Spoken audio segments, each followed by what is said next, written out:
سلام بچه‌ها، خیلی خوش اومدین به کانال تاپ 10.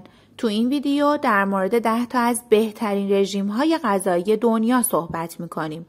معروف‌ترین رژیم‌های غذایی دنیا رو میشناسید؟ وقتی صحبت از رژیم غذایی میشه، ذهن ما سریع به سمت کاهش وزن میره. اما در کل رژیم‌های غذایی برای نظارت بر غذاهای دریافتی و با هدف برآورده کردن نیازهای بدن و سالم نگه داشتن بدن طراحی میشن. خب دیگه بریم سراغ معرفی بهترین رژیم‌های غذایی. رژیم مدیترانه‌ای.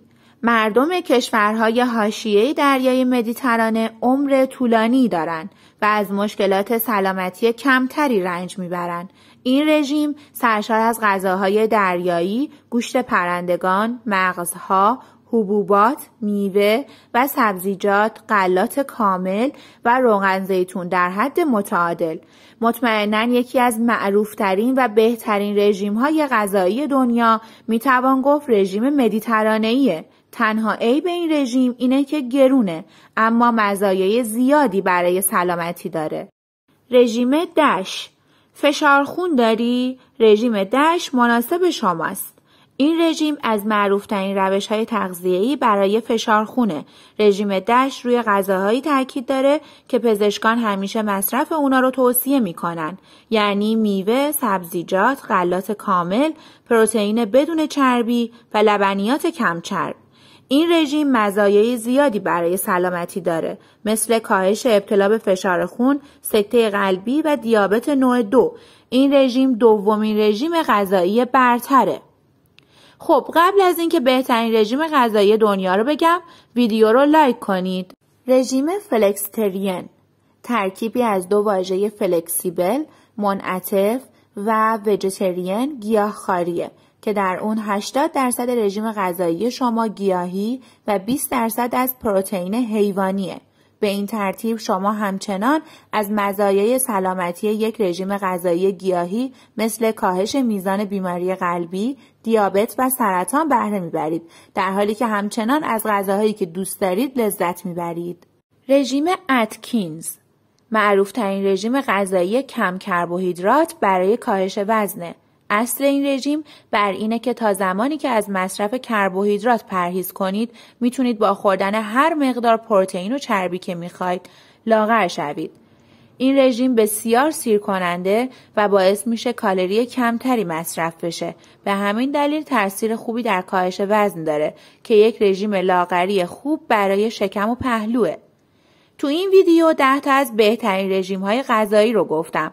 برای اینکه مورد اول و بهترین رژیم غذایی رو ببینید تا آخر این ویدیو همراه من باشید. رژیم زون.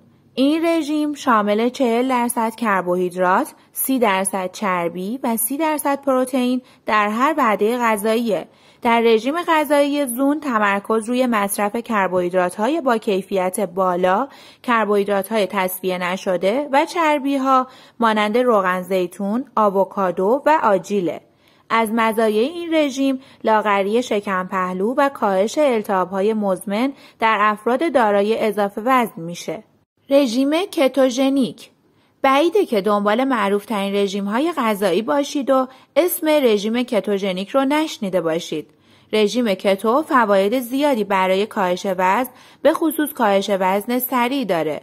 مصرف چربی‌های سالم از جمله آووکادو، نارگیل، آجیل برزیلی، ماهی‌های چرب و روغن زیتون در این رژیم توصیه میشه. در رژیم کتو با کاهش دریافت کربوهیدرات بدن وارد حالت کتوز میشه که در این حالت بدن در سوزاندن چربی بسیار کارآمدتره.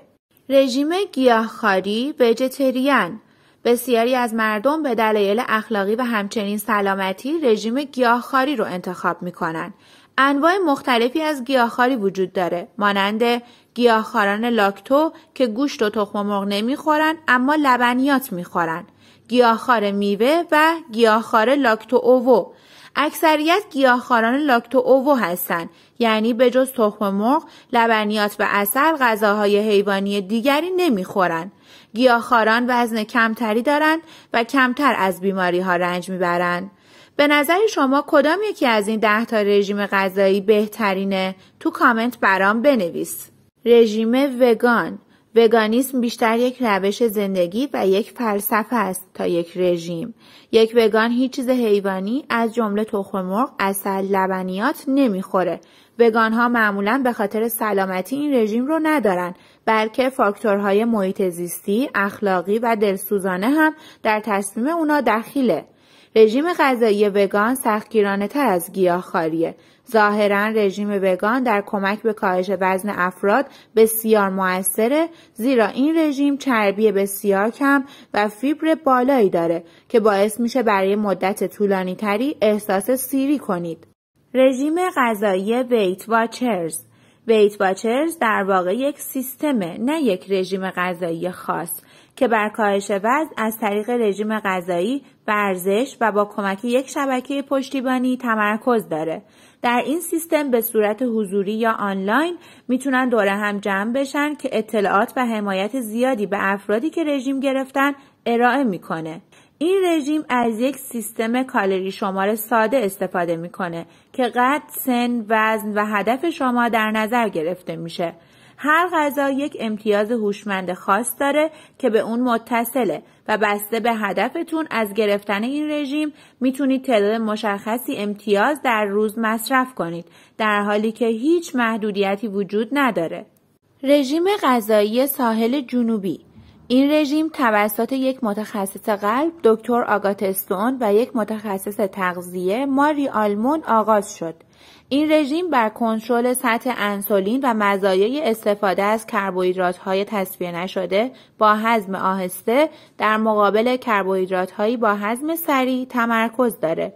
دکتر آگات استون رژیم غذایی ساحل جنوبی رو در دهه 1990 ابداع کرد، زیرا از رژیم غذایی کم چرب و پرکربوهیدرات که توسط انجمن قلب آمریکا حمایت میشد ناامید شده بود. اون معتقد بود که رژیم‌های کم چرب در دراز مدت مؤثر نیستن. امیدوارم برای سلامت روح و جسمتون از یکی از این رژیم‌ها استفاده کنید و لذت ببرید. ما رو سابسکرایب کنید، اینجا تاپ ترین ها معرفی میشن.